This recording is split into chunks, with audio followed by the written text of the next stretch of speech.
O que é essa renovação, portanto, aí, que se dá inicialmente no pensamento alemão dos anos 20 e os anos 30 no século 20? E aqui eu vou seguir novamente Lukács, como diz, para mim é um autor fundamental para esse negócio, né? E aí, seguindo, portanto, o nosso filósofo, essa renovação do idealismo é a tentativa de encontrar uma alternativa entre idealismo e materialismo. Só que é uma tentativa de achar uma terceira via que culmina no idealismo, né?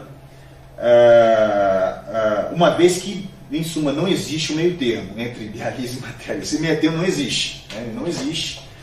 Mas você tentou buscar esse meio termo, e toda vez que você tentar buscar, ou você para o idealismo ou você para o materialismo. Só para eu não ficar aqui falando esses nomes sem nenhum conteúdo, para dizer assim, de modo bem rasteiro, né, para vocês poderem me acompanhar, não é uma demonização do idealismo, né, como se ele fosse o mal do século ou algo parecido, né? Na verdade, o idealismo tem vários elementos importantíssimos no desenvolvimento do nosso conhecimento científico sobre a realidade, né? Só que aqui eu vou fazer esse aparato aqui de separação, né, porque evidentemente eu estou defendendo a posição do materialismo, né? Isso tem que ficar muito claro, né, a que posição que eu estou, né? O idealismo em geral, não aqui idealismo, né, não é aquela coisa de utopia, não, né? O idealismo aqui é um movimento teórico-filosófico, né, que vai remontando, tem várias tradições, mas a mais forte ela foi constituída na própria Alemanha, né, um prolongamento assim, que é repleto de discordâncias, né, entre Kant e o kantismo, né, e o hegelianismo depois, mas com vias diferentes de desenvolvimento. Aqui eu vou situar só aquilo que eu acho que é fundamental para a gente poder avançar, né? O idealismo, no geral, ele tende à acentuação do pensamento como ponto de arranque da realidade, né? E, em parte, essa realidade, para grande parte desse idealismo, ela é inacessível no seu em si, né, no seu fundamento, na sua essência, é inacessível, né? E supõe nesse idealismo, isso já é uma parte de uma crítica, né, que esse em si das coisas é muito mais do que a propriedade delas e o modo como essas coisas funcionam. Só que eu acho que isso não é, né? Não há nada além disso, né? Não existe uma substância metafísica, sabe? Não é isso, né? A essência das coisas são as suas propriedades e como é que essas coisas se relacionam com as outras coisas, né? Esse é o ponto fundamental, só para a gente desmistificar essa ideia do em si. E por outro lado, o materialismo ele acentua a objetividade como o arranque, né, verdadeiro, autêntico, inclusive com relação ao próprio pensamento, né? Não haveria pensamento se não fosse objetividade. Mas é óbvio que a subjetividade é importante na medida que ela é vertida em prática, né? Ela altera também a realidade. Mas o ponto preponderante, aquilo que de onde vem os pensamentos? A pergunta é essa, né? Geralmente o idealismo não faz essa pergunta, né? Ele vai afirmar que a realidade deriva do pensamento, né? Ou da nossa interpretação da realidade, ou coisa parecida. O materialismo vai afirmar o contrário, né? De que existe uma objetividade que é independente do pensamento, independente da consciência desses homens. Mas é uma realidade totalmente apreensível, não é totalmente à primeira vista, né, o primeiro contato com ela, mas há uma potência humana em conhecer as coisas, inclusive a essência delas, né? Não está impedido esse conhecimento, né, de partida. O que eu acho que é interessantíssimo, assim, é óbvio que essa potência só vai ser confirmada em condições também objetivas propícias, né, na medida que os objetos estejam desenvolvidos, mas também em condições subjetivas propícias para que esse conhecimento possa, de fato, acontecer. Então, eu estou só separando rapidamente aqui, mas o que é essa renovação do idealismo, portanto? É a tentativa de achar um meio caminho, né, entre o idealismo e o materialismo. E por quê? Né? Não foi porque um belo dia eles amanheceram lá e falaram assim, estou cansado do materialismo e do idealismo, vamos aqui arrumar uma terceira via, né, uma terceira coisa, né? Porque é o seguinte, entre você dizer onde está o arranque, entende? Entre a objetividade e o pensamento, não tem meio termo, né? Onde está o arranque? Não existe meio termo nisso. Mas veja bem, o que é interessante de observar, né? Essa renovação do idealismo, ele é o caráter de vários movimentos intelectuais do início do século XX, que, não podendo se posicionar no materialismo daquela época, porque o materialismo, tem que lembrar que, historicamente, ele estava completamente aderido, né, vamos dizer assim, ao movimento revolucionário do século XX. né, o movimento dos trabalhadores e tudo mais, que é um materialismo histórico, né? Aí vem toda essa discussão, não vou aqui discutir se está correto ou não está, né? Aí depois vem a história que cuida desse negócio. Eu estou fazendo, são os fatos, né? O marxismo estava ali, ou o materialismo, no caso aqui também, grudado inteiramente ao movimento dos trabalhadores e ao movimento revolucionário daquela época lá. E, evidentemente, como eu disse, também essa corrente de teóricos inteiras queriam se afastar desses problemas. Né? Não, isso não é comigo. Certo? Não é comigo isso aí, né? Enfim. E do outro lado, o idealismo era muito difícil de ser assumido também, porque já tinha passado assim 300 anos de escrutínio público que já tinha tornado notório os limites do idealismo. Os seus problemas, sua tendência à mistificação, o problema de grudar na teologia e assim por diante. Uma série de outros problemas. Né? Mas era muito difícil, portanto, se assumir idealista e era praticamente impossível se assumir materialista para esses intelectuais. Né? Pois então, aí eles tentam fazer o quê? Vamos achar então aqui um meio do caminho. Né? A gente não é nem materialista, nem idealista, tenta achar aqui e culmina no idealismo. Né? Agora, o que é interessante é que essa marca é muito forte na Alemanha, né? Que a gente tem que lembrar, mas eu queria enfatizar agora para o nosso ponto mais importante, que é a França, e aí sim nas décadas de 50 e 60 do pós-guerra, né? Do século XX. Né? E essa renovação, evidentemente, que ela tem muitas formas, como uma coisa que eu acho que é importante chamar a atenção, né? Que como é que essa renovação do idealismo que começou na Alemanha, ele ganha na França sua forma hipertrofiada, né, exagerada, né, pelas mãos de vários teóricos que vocês conhecem. Né, Foucault é uma hipérbole do Heidegger, nesse sentido. Né. Então na Alemanha se constituiu a renovação do idealismo, na França é uma hipérbole do pensamento alemão. Essa tese não é minha, essa tese são dois autores franceses muito bons que eu recomendo a leitura, foram os melhores livros que eu li na minha vida, que é o Ferry e o Renaud, um livro chamado Pensamento 68. É muito bom, né? Vale muito a pena. Eles são kantianos, pra vocês não ficarem achando que só recomendo leitura, né, das quais eu concordo bem inteiramente. Né?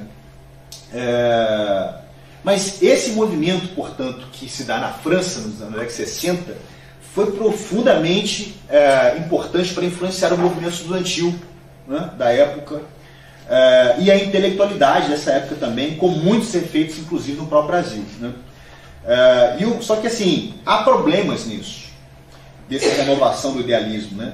E um dos graves problemas dessa renovação no plano intelectual é a possibilidade de sua degeneração em expressões do irracionalismo. Né? Por exemplo, o que é esse irracionalismo aqui? Não vou abrir a discussão, mas só para marcar.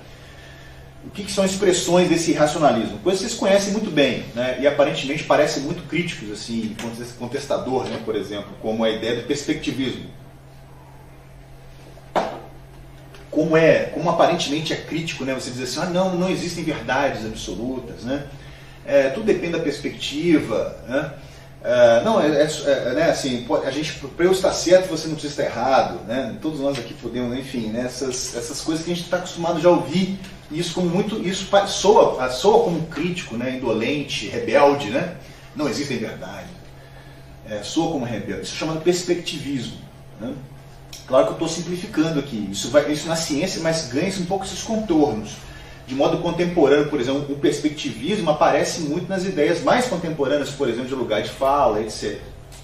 Não vou abrir isso aí, né? Mas tem essas origens. Né?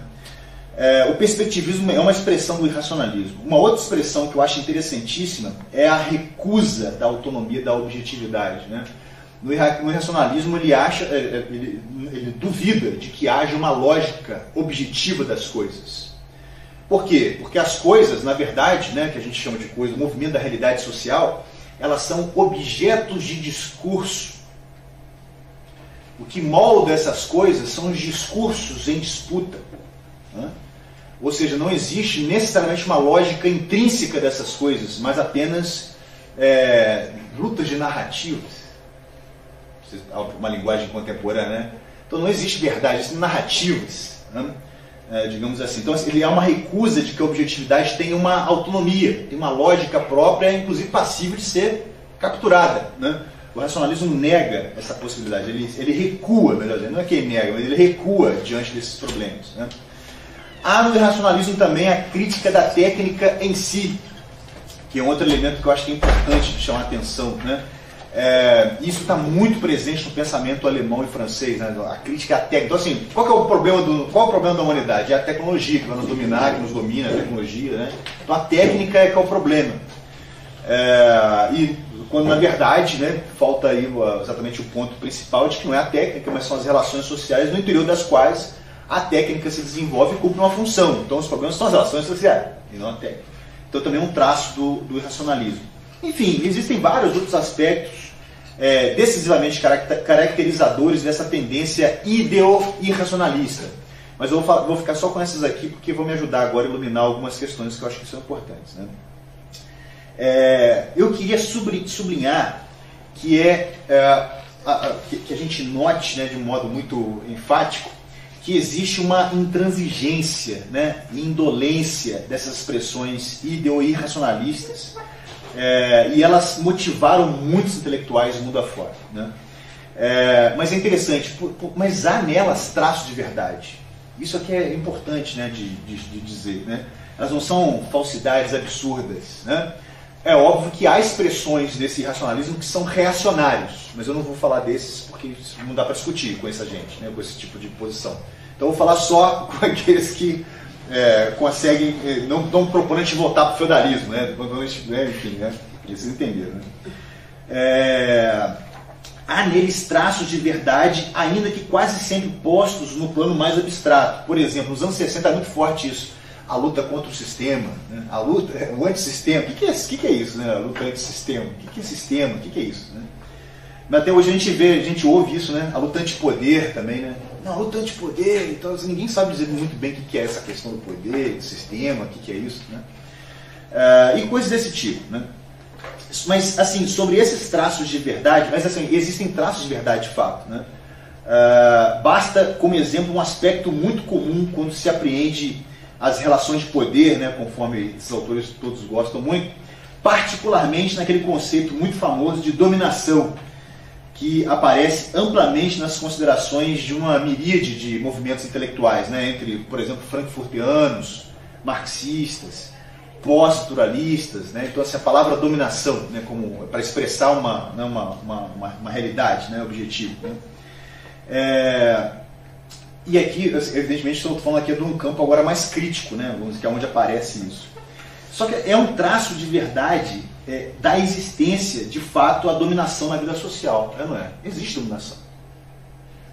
Negar isso nos tornaria mais aderentes ao pensamento administrativo gerencial, que vai ter que negar isso por tudo quanto é jeito, né? Já que ele faz apologia, tem que negar, né? Mas é fácil reconhecer que existe dominação nas posições que eu falei agora, né? Nas posições da sociologia, né? Mais crítica e tudo mais, né? Então, assim, é fato que existe, é um traço de verdade. Existem relações de dominação na sociedade. Isso é um traço de verdade, né? Não discuto isso.